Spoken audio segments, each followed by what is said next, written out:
Belum ada yang terlalu cobaan berarti yang aneh-aneh gitu ya.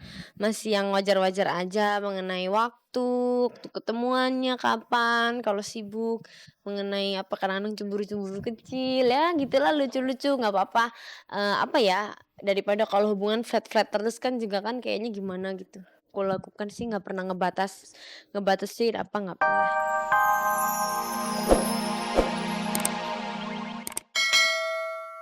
Nggak usah dilebar-lebarkan kayak begitu, ya kan.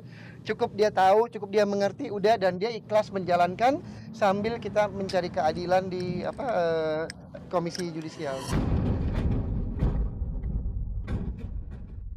Gaung untuk mempidanakan Shankar selaku sang produser tercetus dari ayahanda Dewi Persik. Entah marah atau sakit hati karena ia harus melihat putri tercintanya itu mendekam di dalam penjara selama 3 bulan lamanya. Namun tiba-tiba amarah itu berubah 180 derajat saat kemarin keduanya nampak kompak. Lalu apakah melumernya emosi ayahanda Dewi Persik ini berkaitan dengan pertemuan Shankar di dalam LP? Dia biang keroknya kan di situ. Sebenarnya pada waktu dia tukaran dengan Dewi, ya, dia lah pendengarnya. Ya, sini semua ini, Dewi sini, Jupe sini. Apa sih tukaran? Masalah apa ini? Kan gitu. Udah diam aja dibiarkan. Terus ya apa maunya itu apa? Itu. Saya enggak terima juga. Nanti saya laporkan juga Sangker. Nanti biar pengacara saya yang laporan beliaunya itu. Bilangnya udah ketemu. Udah ketemu bilangnya. Tunggu aja tanggal mainnya itu ya. Jadi soal itu adegan ya, boleh-boleh saja ya. Karena itu sudah memang adegan yang dari presenter di situ. Namun hanya yang saya sesalkan pada waktu dia tengkaran begitu, yang laporan ke Polsek, ini seharusnya kita ubur ke Polsek, jangan sampai terjadi dilanjutkan terus ke sana. Nah, maksud saya untuk melaporkan ke Polsek agar supaya tidak terulang kembali. Jadi nanti yang diberi ketua oleh Pak Saker ini siapa datang ke Polsek mencabut permasalahan itu jangan sampai pemeriksaan itu sampai ke atas gitu loh. Ceritanya begitu. Dimusyawarahkan sebelumnya. Tadi ngobrol sama mama papanya, ngobrol sama pengacaranya, ngobrol sama Pak D-nya, sama kakaknya. Ternyata mereka ini adalah keluarga yang luar biasa, keluarga yang sangat saya salut gitu, salut banget, kaget gitu bahwa ternyata mereka ini keluarga yang satu dari dekat dengan agama, ya kan. Kedua keluarga yang backgroundnya dari kepolisian, ya kan. Mereka juga mengerti hukum, ya kan. Justru saya datang malah kita ngobrol udah kayak ibu sama anak, udah kayak bapak sama anak, udah kayak udah enak aja. Artinya ya udah semua pemikirannya itu pemikiran dewasa di sini. Konflik Dewi Persik dengan Julia Perez terjadi pada bulan November tahun 2010 silam. Kabarnya adegan cakar-cakaran ini merupakan bagian dari manajemen sensasi film yang dibintangi Jupe dan DP. Ironisnya, film ini harus ditebus dengan masuknya Jupe dan DP di dalam tahanan. Meski hanya 3 bulan, toh nama besar mereka sudah ternoda. Lantas, apa pertimbangan Shankar selaku produser film untuk tetap menjual adegan pertikaian DP dan Jupe? Hati-hati ngomong settingan. Karena berbahaya, itu menuduh. Jangan ngomong settingan. Iya kan? Siapapun ya, apalagi perempuan. Saya bilang, saya kasih kamu 1 miliar, muka kamu dicakar beneran. Ada yang mau nggak? Makanya hati-hati ngomong settingan. Saya nggak suka kalau media, oke, sembarang ngomong. Itu nggak bener. Ini mempelintir narasi. Saya nggak suka. Kenapa? Tidak ada di sini yang settingan. Oke, kalau Jupe dan DP misalnya kebablasan pada saat mereka berantem, walaupun di skenario-nya ada, ini bukan settingan, sama sekali bukan settingan. Ini sebuah kecelakaan. Kalau materi udah publik, nggak ada salahnya saya pasang di film. Karena memang di kontraknya, setiap adegan yang baik dan yang salah, itu milik dari PH. Itu ada di kontrak. Saya berhak pakai adegan apapun. Tapi pertama kali dan waktu mereka berantem, film itu baru keluar di bioskop 3 bulan kemudian. Ibaratnya Dewi Persik dan Julia Perez itu dibayar mahal dua-duanya. Mereka bukan artis kacangan, ya kan? Nah, pada saat di tempat kerja mereka terjadi sebuah kecelakaan, ya kan? Yang tadi saya ulang, ini pengulangan loh sebenarnya. Terus ya kan, ya ini pengulangan lagi. Terus terjadi ini. Dari mananya saya mesti bertanggung jawab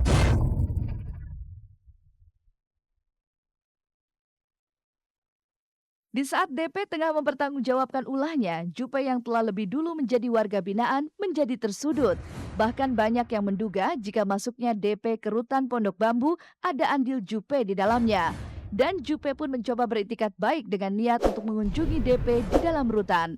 Tetapi benarkah niat Jupe ini bertepuk sebelah tangan karena DP menolak kehadiran Jupe? Saya dilarang untuk ke sana karena takut rancu gitu loh. Niat baik saya kan belum tentu dinilai baik sama orang. Jadi harus hati-hati apa yang saya lakukan. Takutnya saya dibilangnya kalau saya ke sana saya cuma pengen menengok dia, mau menari-nari di atas penderitaan dia. Jadi banyak hal-hal yang saya juga harus pikirkan baik-baik. Kalau itu segala apapun ikhlas dengan tulus hati sendiri itu yang lebih bagus. Betul. Dinilai Allah ibadah. Kalau masih suruhan kan nggak enak. Nah, yang penting Dewi menerima siapapun yang datang.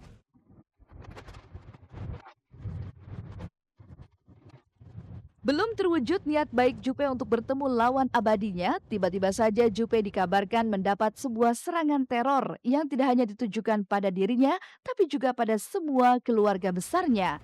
Jupe sendiri mensinyalir semua teror ini datang dari orang-orang yang sakit hati pada dirinya. Entah siapa yang dimaksud Jupe, tentunya hanya Jupe yang bisa menjawabnya. Masih bentuk ya, Jupe, lu kan udah yatim, kan bapak lu udah meninggal, lu mau ibu lu juga meninggal, lu mau jadi anak yatim piatu, terus semua adek lu gue habisin, semua keluarga lu gue berantas semuanya, dikata-katain saya juga diancam mau dibunuh. Jadi ini rombongan-rombongan orang sakit hati yang tidak perlu saya tanggapi gitu. Jadi buat apa kalau mereka sudah menghina keluarga saya semua seperti itu dan mengancam bunuh, buat saya sudahlah. Ngapain diurusin kayak gini, nggak penting. Tahu hati-hati apa yang kalian lakukan karena saya sudah tahu siapa. Hati aja.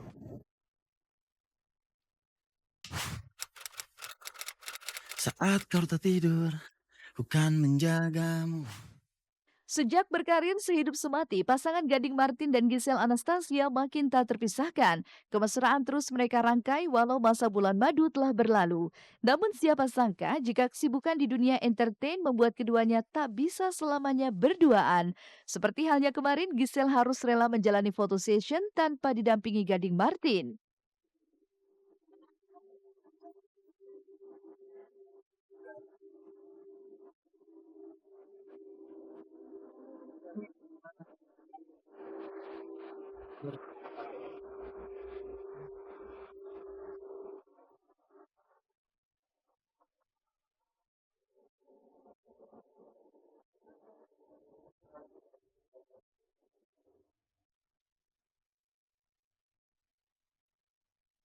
Fotonya sih sebenarnya iseng aja buat koleksi. Karena aku ngeliat kan Rio kayaknya sama semua orang udah foto gitu, sama semuanya dia udah pernah dan hasilnya bagus-bagus banget. Jadinya kemarin pas ada kesempatan ketemu terus ditawarin foto, jadi seneng banget. Si Gading tuh iri, pasti. Jadi dia pasti mau dong difoto juga sama Rio, lihat aja. Udah siap-siap aja kita. Berarti sesi berikutnya ya, Iya, berdua. iya. Berarti post wedding pada tangan ya. Konsep dadakan. Tergantung baju ya.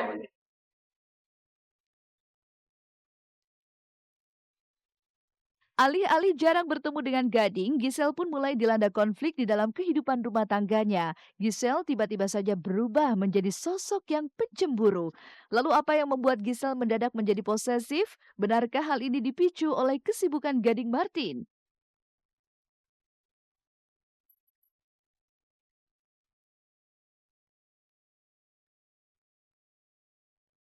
Belum ada yang terlalu cobaan berarti yang aneh-aneh gitu ya. Masih yang wajar-wajar aja mengenai waktu ketemuannya kapan, kalau sibuk, mengenai apa kadang-kadang cemburu-cemburu kecil ya gitulah lucu-lucu nggak apa-apa.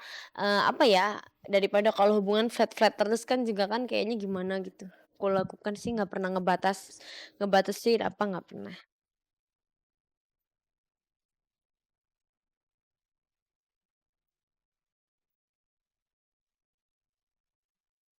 Hal lumrah memang jika di dalam rumah tangga muncul konflik-konflik kecil yang dianggap sebagai bumbu dalam sebuah pernikahan. Sebagai pasangan yang berkarir di dunia entertain, Gading dan Giselle sama-sama memiliki jam kerja yang